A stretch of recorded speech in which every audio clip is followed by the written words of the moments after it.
Hey guys, welcome to my garage.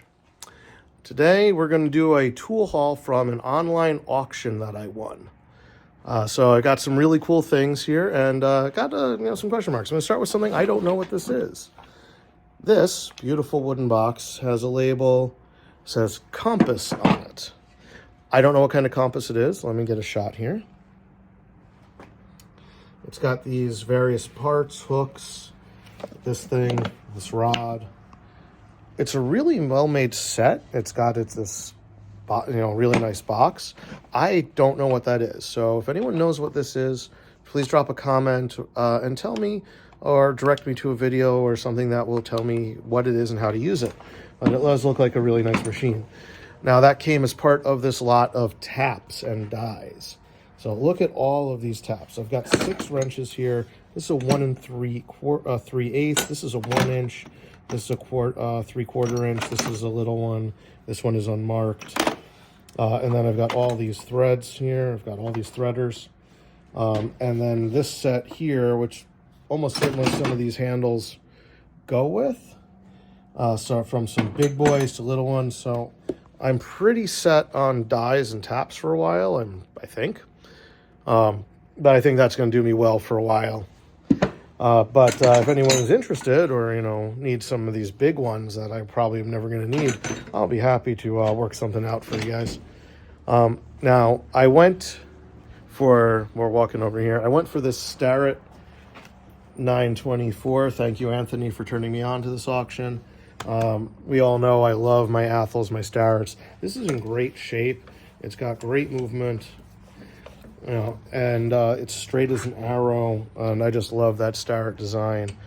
This was really, really cool, and I'm very happy to have it. I have a 923, I have a 923 and a half, and now I have a 924, all with the swivel bases intact. And as you can see here, this is straight. The lockdown is also straight as an arrow, in great shape. Those can often be bent or abused. Sitting next to it here is this record number 5. This was on the table with that Baldor grinder, which we'll go over in a minute. These guys are made in England. Let's see if that comes up here. And you can see all the original paint. I'm pretty sure this is relatively new. I'm going to end up selling this on. They're great Vises, but they're not the ones I collect, and I'm probably not going to end up using this one. It's got the swivel base as well. It's got a bunch of wood dust, but I'm going to clean that up, so there won't be any big deal. Now, interestingly, this record, the Baldor grinder, that was what I bid on. This auction combined several lots into one, and my auto bid, because I was not live for this, I just set up auto bids, auto bid and won me a lot with 2 other tools. It won me this pexco 1 inch deep-throated beveling machine, which has this motor here, which was on this really nice industrial table. Right now I've got it on some OSB board on a dolly so I can wander around, but I am probably going to take my nice heavy casters off of my table down here. Let me see. Off of my table that I've been using, and I'm probably going to convert to this, because this is 1/8 inch thick, maybe a little more steel top, with this nice design. So this is probably going to become my new rolling primary workbench. It's a good size, and I think that'll work really nicely. And I think I'm going to sell this beveling tool. I want to say this is probably, just looking at it, it looks like it's late 1800s, early 1900s. And then there was a 66-inch engine lathe that was included with it. Had beautiful cast iron legs. I gave that to my friend Dan down the road. He's unloading it now at home. And the Athel here, the Starrett, this came on a 15-foot by 7-foot steel table. We estimate somewhere between 6,000 and 10,000 pounds for that table. I gave that to my friend Dan as well. He's going to arrange how to pick it up. I don't have space for that. He's a welder. He's got some great machinery, and I think he's going to get great use out of it. And then, of course, this Baldor grinder is just also very useful. They've got a bunch of wood dust in here. They were clearly using this in their very limited wood usage. So I'm going to clean this up, and a bench grinder is always super useful.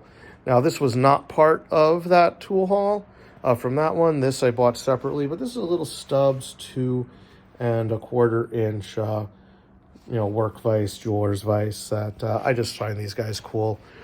But I wanted to show you these things. Oh, on the, with the beveling tool, this was being held to the table with this bent little tiny C-clamp. But this is really cool.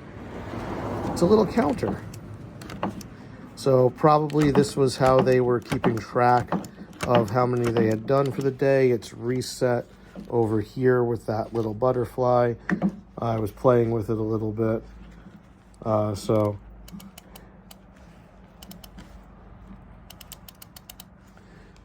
I think that's really, really neat. I'm going to try cleaning up the outside of it a little bit.